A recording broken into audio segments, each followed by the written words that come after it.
In this video, we'll discuss about respect and appreciate life. People who are able to find happiness in small things are those who live a happy life. For others, it's easy to forget what they have since they're so busy looking for what they don't have. It's funny how the mind works, thinking that what you could have will be more valuable than what you do have. But just how do you measure this happiness? There are people who have a lot of money but aren't happy, and then there are those who have no money but are happy. This difference exists because of their state of mind. Those who appreciate life find happiness no matter what. While happiness itself can mean a lot of different things for different people, those who are the happiest may not necessarily have the best of everything, but they do make the best of everything. If your happiness is associated only with achieving certain goals, such as a nice car or a good job, then rest assured that the search for happiness will be a lifelong pursuit. This is because once you get these goals, you look forward to meeting more goals, which will make you happier, and so on. In other words, your happiness is always placed somewhere in the future, but never in the present. On the contrary, happy people are always happy in the present. Their happiness is right here and now with who they are and what they're doing. They learn to appreciate life as it is, and don't give a thought to how great things will be in the future. If you want to lead a happier life, try including these Zen habits to appreciate life better. Learn to let go. This may sound difficult to do, but learning to let go can release you from a lot of worries. At times, you stick on to things that don't matter. You feel that if you let go, you won't be able to survive. In essence, it's an attempt to hold on to meaningless issues for more meaningful ones. When letting go, you need to realize that walking away from certain situations is a step forward. In fact, there are times when certain things in your life aren't meant to stay. Perhaps the most difficult part about letting go is moving out of your comfort zone and into new territory. But remember that change happens for a reason, and you should be ready to embrace it. Consider the example of a couple who splits. Either way, both parties involved will be impacted, but until and unless they let go, they can't reduce the impact. Holding on to pain or unpleasant memories doesn't fix anything. If anything, it holds you back.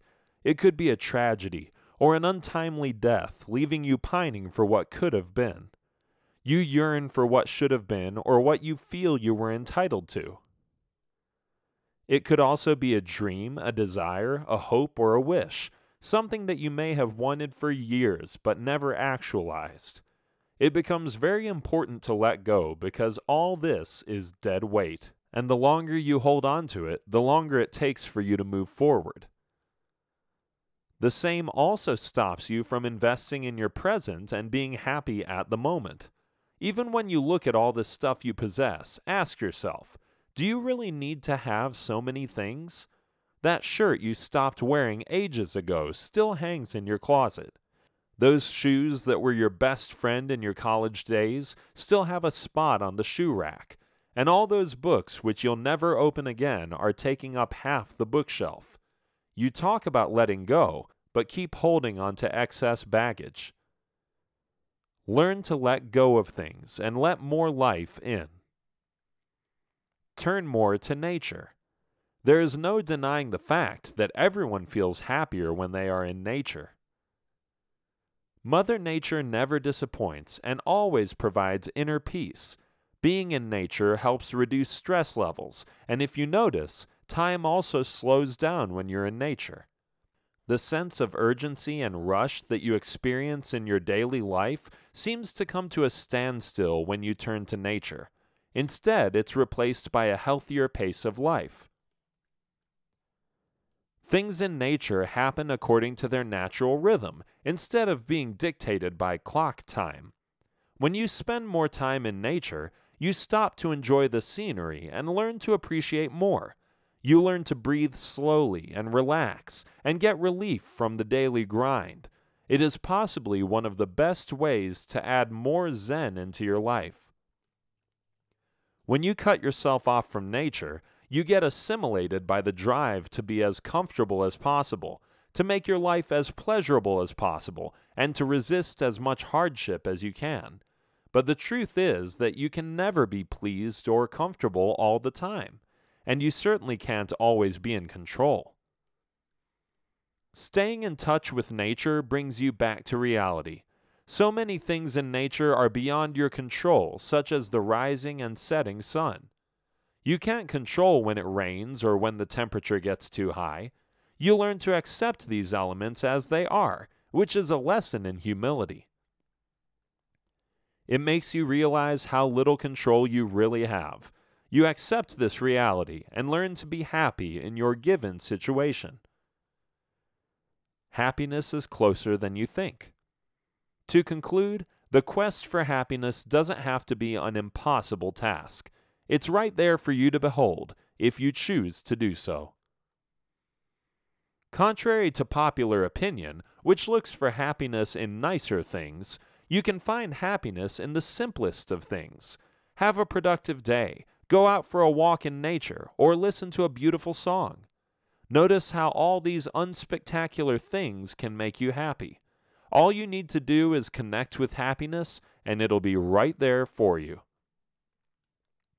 Happiness isn't something that you can get from external things, but comes from within you. It is also not something that happens to you, but something that you make happen. And remember that you'll never find happiness if you keep looking in the wrong places. To look for happiness outside yourself stops you from being yourself.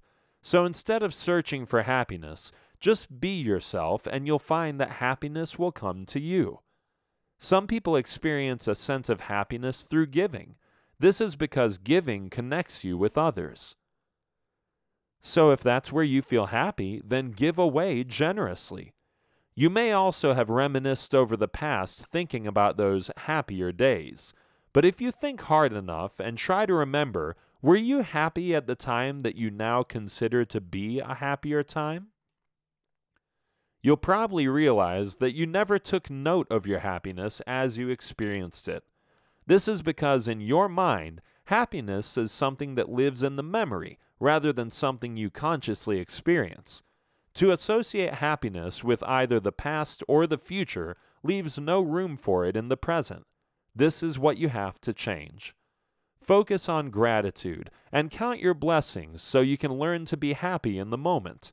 Chances are you already have happiness in your midst, but just don't realize it.